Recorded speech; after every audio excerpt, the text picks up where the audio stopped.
On November 14th, 1979, President Jimmy Carter signed a piece of paper that locked up $12 billion of Iranian money overnight.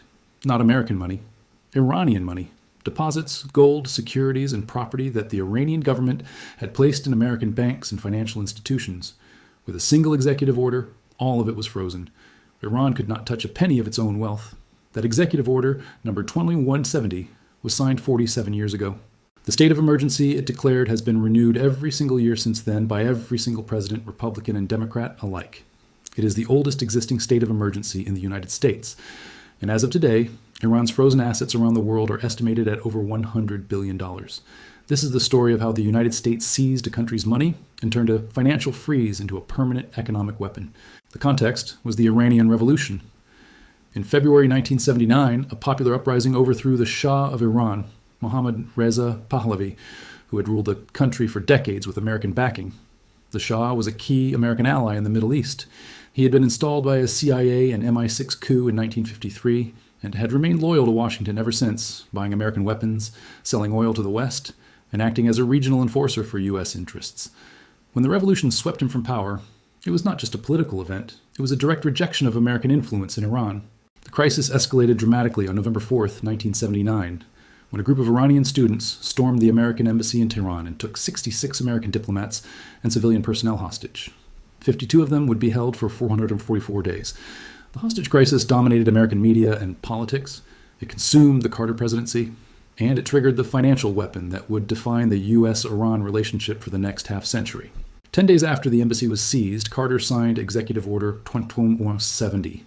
The order invoked the International Emergency Economic Powers Act, a law that gives the president broad authority to freeze foreign assets during a declared national emergency. Carter declared that the situation in Iran constituted an unusual and extraordinary threat to the national security, foreign policy, and economy of the United States. The freeze targeted all property and interests of the Iranian government, its agencies, and the Central Bank of Iran that were within U.S. jurisdiction. The scope was enormous. Major American and international banks, including Citibank, Chase Manhattan, and Bank of America, severed their Iranian relationships. The freeze extended beyond banking to industrial and energy corporations. Shell, General Electric, Boeing, and Siemens walked away from Iranian contracts, leaving projects unfinished and Iranian investments stranded.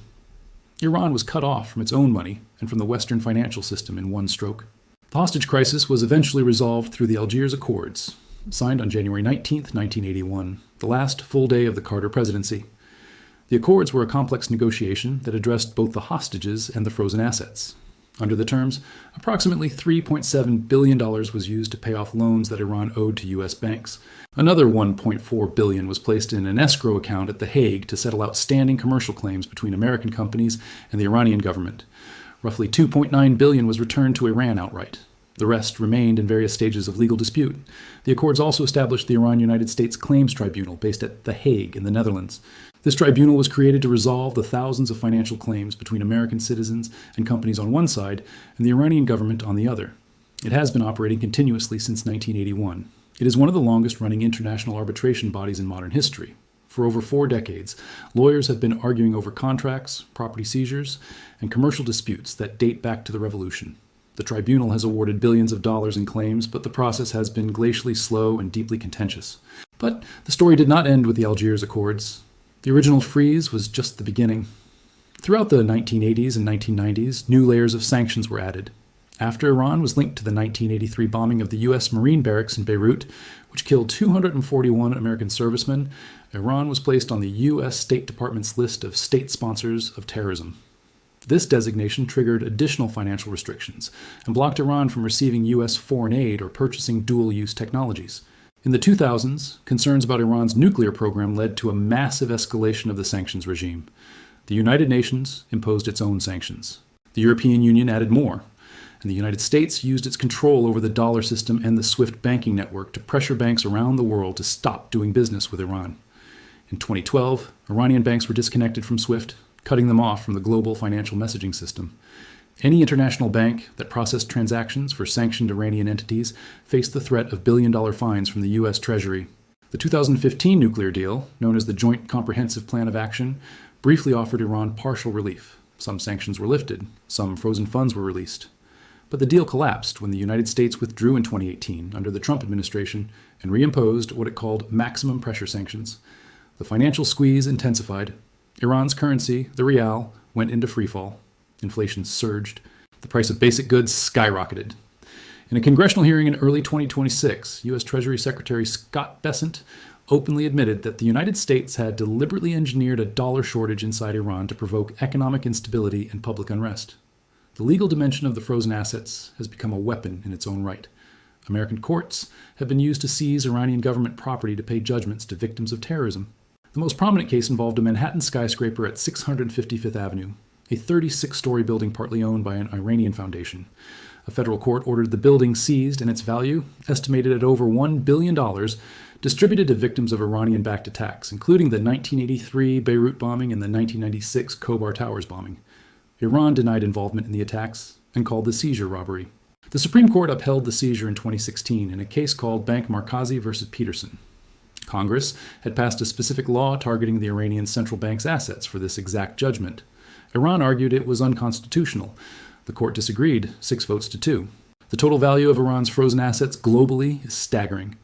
As of recent estimates, Iran has approximately $7 billion frozen in South Korea, $6 billion in Iraq, $20 billion held by China, in escrow accounts for oil payments that cannot be repatriated, $1.5 billion in Japan, $1.6 billion in Luxembourg, and roughly $2 billion still frozen directly in the United States, including real estate and accumulated rent.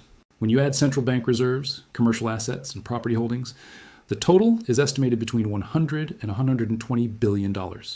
That is, money Iran earned through legitimate oil sales and commercial transactions that it cannot access because of American sanctions and the secondary sanctions that pressure other countries to comply. The impact on ordinary Iranians has been devastating. The sanctions do not just affect the government, they affect the entire economy. Banks cannot process international transactions. Companies cannot import raw materials. Hospitals struggle to obtain specialized medicines and medical equipment. The currency has lost the vast majority of its value over the last decade. Inflation has made basic necessities unaffordable for millions of people. The sanctions are designed to pressure the government, but the pain is absorbed disproportionately by the population. Iran has demanded the return of its frozen assets for over 4 decades. Every negotiation, every deal, every diplomatic contact eventually comes back to the same demand. Give us our money back.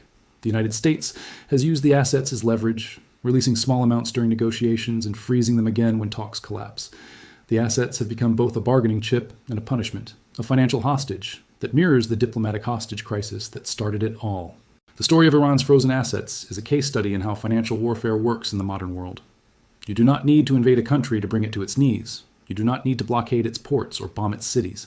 You simply need to control the system through which money moves. If you control the banks, the clearinghouses, the messaging networks, and the courts, you can seize a country's wealth without ever crossing its border. The $12 billion that Carter froze in 1979 was the first shot in a financial war that has now lasted nearly half a century. The emergency that was declared for 444 hostages has been renewed every year for 47 years. The hostages came home in 1981. The money never did.